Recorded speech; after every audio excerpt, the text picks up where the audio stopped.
I have way too many cameras. But the DJI Osmo 3 is one of my favorites by far. So let's talk about a few reasons why it might just be the camera you never knew you needed.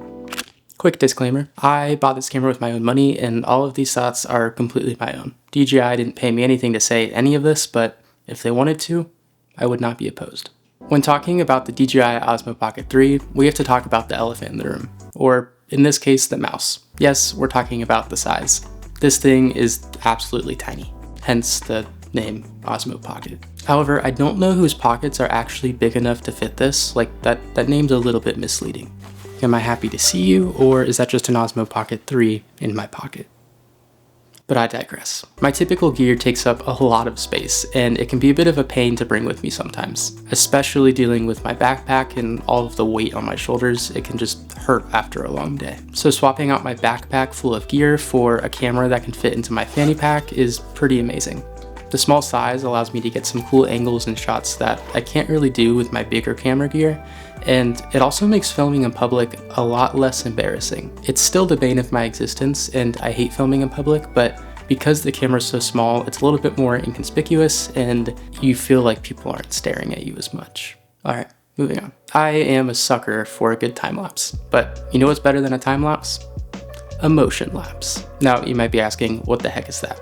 I'm glad you asked. The Osmo records normal time lapses like basically any other camera, but because it has a built-in gimbal, you can add motion to those time lapses, hence the name motion lapse. There are preset movements, or you can set custom waypoints if you're too cool for that. I love this because a lot of times I'm filming some pretty boring and mundane things, and adding that motion to the time lapse just makes it a little bit more interesting and engaging. As someone who creates all of my content alone, most of my shots are just static tripod shots that don't move. So I was super curious about the motion tracking features on this camera. Basically what that means is that you select a subject on the camera, and the camera will move to track that object and keep it in frame.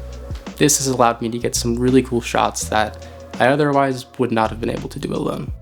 The tracking is insanely good, but I do have a small gripe with it. I like to create cinematic videos, and a part of that for me is footage that isn't jittery or shaky. If you're moving even remotely fast while using the tracking features on the Osmo, sometimes the movement of the gimbal can be a little bit abrupt and jittery.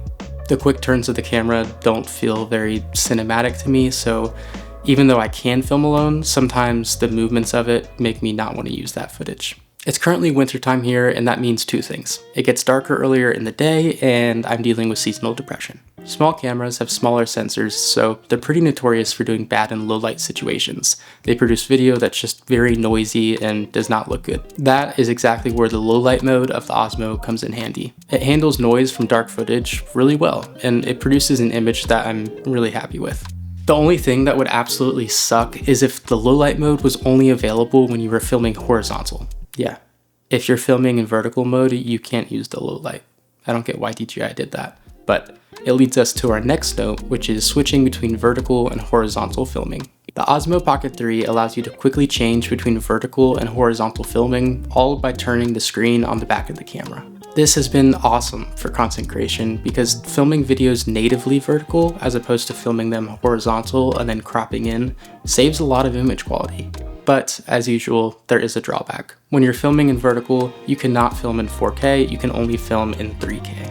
And of course, most people are viewing videos on their phones nowadays, so most people aren't going to realize the difference between the 3K and the 4K video. As someone who spends a lot of time editing though, having that extra 4K resolution just helps out a lot, and it is important to me, so it's a little annoying. In regards to color, there are three basic modes that the Osmo offers. There's Rec 709, which is the normal mode, then there's flat profiles like HLG and D-Log-M. This is great because it gives you the option to be creative and color grade your footage if you'd like. I personally am colorblind, which means I have a bit of a hard time when it comes to coloring footage, so I typically just shoot in the normal mode. Most people will recommend shooting in D-Log-M though, just because it gives you a bit more flexibility when you're color grading in post. When I got this camera, I bought the Creator Combo, which came with this cute little pouch. One main aspect of that is the DJI mic that it comes with. This little lav mic automatically connects to the Osmo, so it's allowed me to capture really clean audio without having to be close to my camera. This is a little bit of a test of the lav mic. As you can see, it sounds really good. If you want, you can clip it onto your shirt. I think that's what you're supposed to do. You can also run a cord into there if you want to put this in your pocket and then put the lav mic up on your shirt, but I don't know. I feel like the style now is to hold the mic. I don't know if I'm cool enough for that yet. The camera also has app control through the app called DJI Mimo, but I don't have much to say about it. I personally don't like using gear that requires me to use my phone just because I get distracted way too easily, so I don't really ever use it. Something that's been pretty essential for me when using this camera has been Topaz AI. It's a software that cleans up and denoises footage, and it's allowed me to take my clips from something that I'm okay with to something that I actually really like. From personal experience, I know that a lot of the clips that I see online of Osmo footage that I really like, people have used Topaz AI just to enhance it. And there's nothing wrong with that. It's just something you need to know before you buy the camera. The software is like $300, but you may or may not be able to find free versions online. With all of that being said though, is it worth buying the DJI Osmo Pocket 3? I cannot wait to not have to say that name again. My answer is no. And that's my answer if it's going to be your only camera. The Osmo does an amazing job of allowing me to capture fun and creative content without the hassle of bringing all of my gear with me.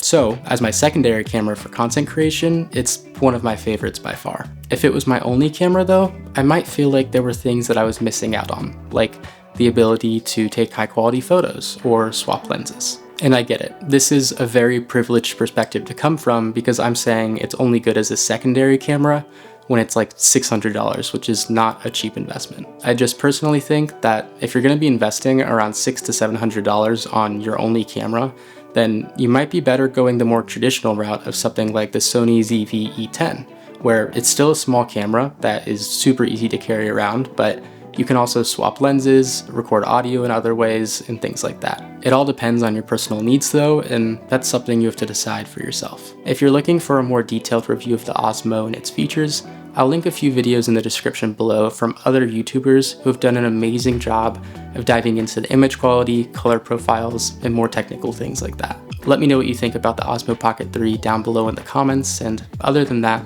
thanks for stopping by. Toodaloo.